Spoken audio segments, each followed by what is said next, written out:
Hi, let's talk about some holiday books.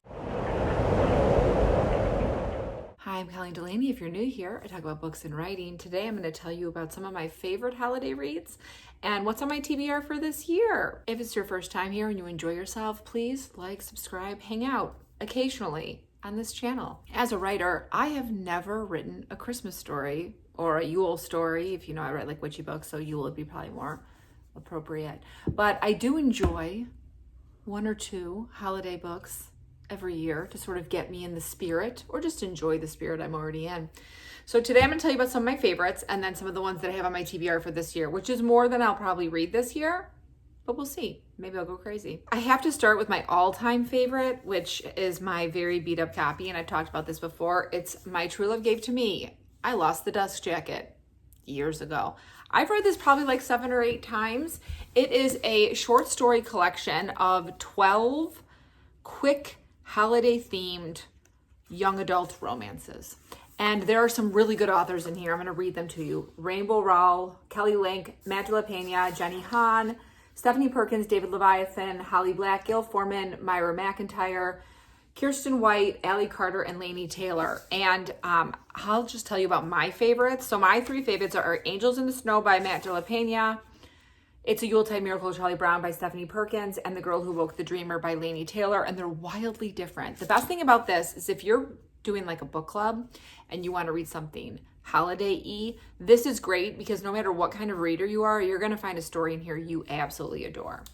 Angels in the Snow by Matt de la Pena is following a young man who's in college named Shy, and it's kind of like a grief-filled Christmas. It's his first Christmas away from home. He is going to school in New York City. He cannot afford to go home to California, and it's also the first Christmas since his mother died, and he's very alone and dealing with like serious hunger because he cannot afford to buy food, and he is house sitting for, I think, his professor who didn't stock the fridge, and so he's kind of just like stuck starving, and he meets a girl who lives in the building.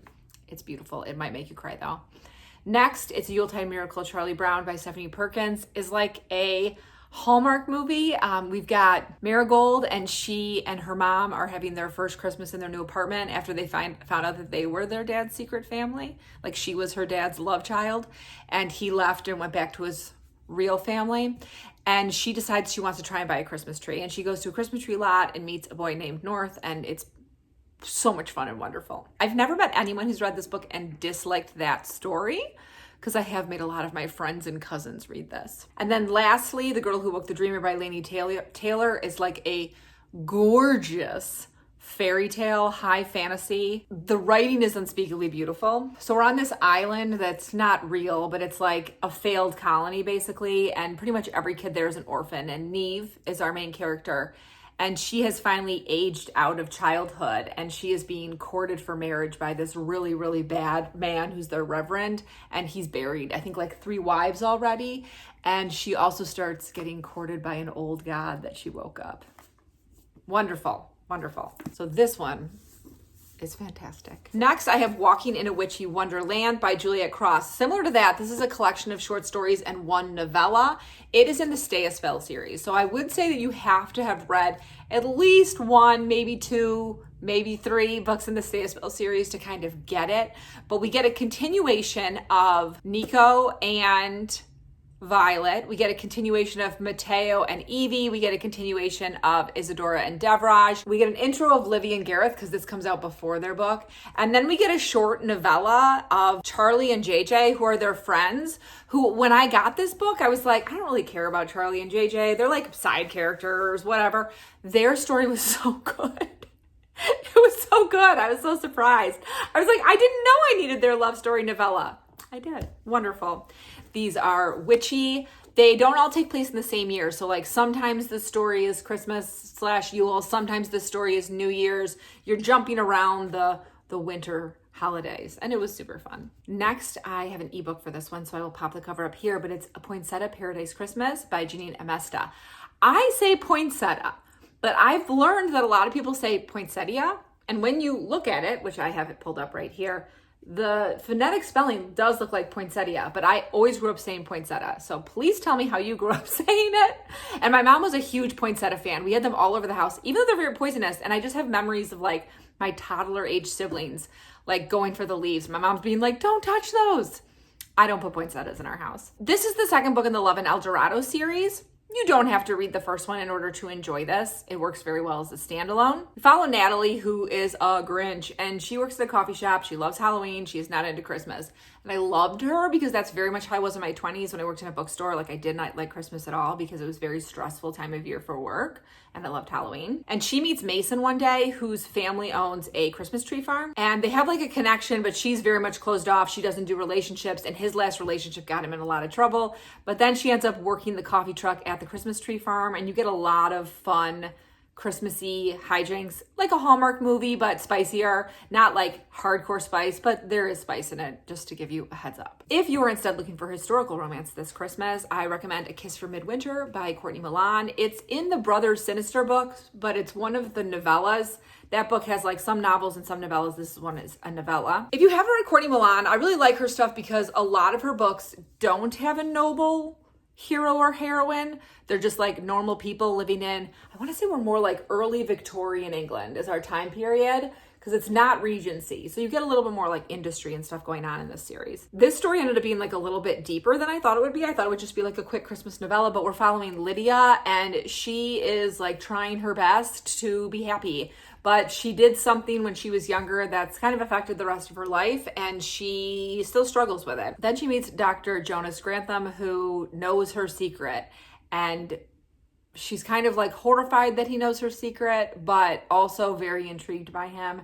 It's a very fast, wonderful novella that I do really recommend you read if you're into historical romance. And lastly, for the books on my faves list, I have Winter Street by Ellen Hildebrand. I read this last December and I really enjoyed it. It's the first book in the, I think she calls it the Winter Quartet, her books that don't take place during the summer but are on Nantucket. It's about the Quinn family. They have 4 adult children. The patriarch is Kelly. He's on his second marriage, so he has both his ex-wife and his wife are in the story. And it's kind of a mix of like Christmas hijinks and like really hard stuff happening. So which is kind of like Ellen Hildebrand's brand. You have some like fun flighty stuff going on with the sister, whose name I'm forgetting, Ava. She's like wants her boyfriend to propose, but does she even like him? And there's this guy from when she was younger who's hanging around. Is she actually in love with him? Like that kind of stuff. But then you also have like their youngest brother who is a soldier in Afghanistan, and it might be missing. So there's like some hard stuff and some light stuff going on. It was very fun. I really did enjoy it quite a bit. This is going to segue me straight into my TBR. So the next books are ones I haven't read yet, but am maybe going to read this year. My original plan was to read the second book in the quartet, but I only have 3 and 4 in my possession, Winter Stroll and Winter Solstice. Book 2 is called, I have Winter Storms and Winter Solstice. Book 2 is called Winter Stroll, and I don't have that one. I read too many Ellen Hildebrand books this year. So I read Nantucket Nights in the spring, and I really didn't like that book. And then I read Swan Song in the summer, which was great. I really enjoyed it. And then I read 28 Summers for Book Club in September, which I really didn't like also. And in the book's defense, I knew reading the back, like reading the blurb, that I wouldn't enjoy that book because I don't really like books that are about affairs, but I had to read it for book club. And so when I was putting together my TBR for December, I was like, I don't actually really want to read another Ellen Hildebrand right now. So I'm not going to buy Winter Stroll. If I decide that I really want some Ellen Hildebrand goodness in the next 2 weeks, I'm just going to read Winter Storms. I read books out of order all the time. That's not like, I like reading series in order, but I have no problem jumping around. So if I feel like, oh, I just want some Ellen Hildebrand goodness, then I will read this.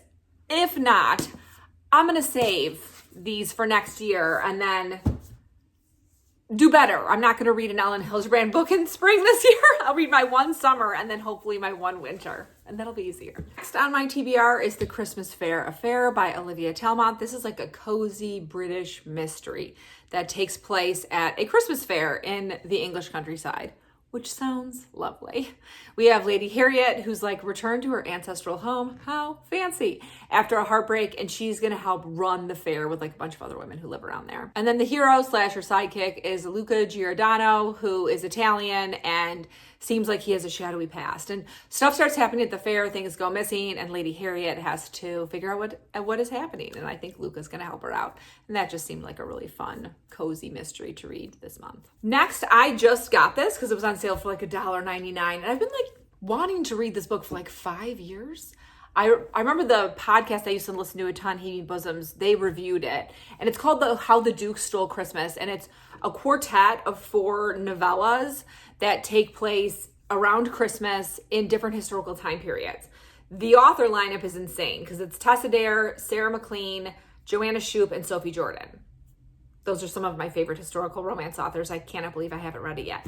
So I grabbed it, and I know that there's like a shortbread recipe that connects them all together. We're going to be in the Regency. We're going to be in like the Gilded Age. I'm not sure. Now I'm going to look it up. I don't think there's a medieval one, but I'm going to look it up and see if there is. I don't think there's a medieval one. It looks like 3 Regency-ish, or like probably not actually Regency because I know they take place at different time periods. But I'm guessing we have 3 that are like post 1600. And then we have 1 in the Gilded Age, Joanna Shoup, because she's the queen of the Gilded Age. I'm definitely going to read at least part of this. I don't know if I'm going to read the entire book this December, but I will definitely read at least part of it. And then I already bought myself some Christmas presents that are going to go under the tree. But one of them is An Heiress for All Seasons by Sophie Jordan. It's in the Debutante Files, which is the next series I'm going to read. I actually already ordered a ton of books for myself for Christmas, and I have book 2 in the Debutante series. I ordered book 1, and this is book 1.5 because it's a novella, and I got myself a bunch of other stuff as well. I am guessing this is the book I'm going to read after Christmas, usually like on the 26th and 27th. I like to just read all day after the craziness of the holidays. It's a quick 144-page novella about an American heiress who doesn't want to wed a crusty British aristocrat. Yes, please. And then I haven't gotten this yet, but I am planning when I do my indie bookstore book haul for all my children and sister-in-law and people that I buy books for to get myself The Wood at Midwinter by Susanna Clarke. It is very short. It's 64 pages long. I don't know much about it. I've never read Susanna Clarke, but I've always kind of wanted to. I've always thought Piranesi would be a good one for me to start with because I don't really want to read Jonathan Strange and Mr. Norrell. That came out when I was working in a bookstore and it just never spoke to me. But I'm guessing that this book will be a little bit like the size of, I'm going to grab it because it's right behind me. Oh, I forgot I made tea. Galatea by, what's her name? Yeah, this is 56 pages by Madeline Miller. So I'm expecting it to look similar to this. I don't know if anyone's already purchased it, but again, that seems like something I'll read on the 26th or the 27th, cozy next to the fireplace. I usually drag one of our chairs like right here, turn the fire on. It's really nice. And there you have it. Those are my recommendations and my TBR. It's set to be a cozy Christmas. If you're still here, thanks for watching. And in the comments, let me know what your favorite Christmas reread is or something that's on your TBR that you're excited for. I've only reread My True Love Gave to Me, obviously, so many times. And I reread Walking into Witchy Wonderland once. I haven't read it more than that. And I'm not going to do any rereads this year. I might read The Girl Who Woke the Dreamer by Laini Taylor, which is in My True Love Gave to Me because I just really love that one. But we'll see. I might not because I have a lot of Christmassy stuff that I can get into. I did leave off some classics like A Christmas Carol, which I did love when I was younger, but I'm not going to reread. And I always feel like sometimes classics are, everybody's heard of A Christmas Carol. If you've made it this far and you don't want to write words, please throw me some sort of winter emoji. Give me a snowflake. Give me a Christmas tree, give me a Santa, give me a menorah, give me a sparkling star, whatever you feel like. It is 50 degrees here today, which is insane for where I live. So when I am done, I am going to go for an outdoor run because the days are numbered on those. And then today's Monday. On Thursday, our high is 10. So yeah. Winter has begun, even though we're having a very spring-like day today. Okay, thank you for hanging out. And as always, I hope you're in the middle of a good book, about to start reading a good book, or about to start writing a great book. I'll see you soon.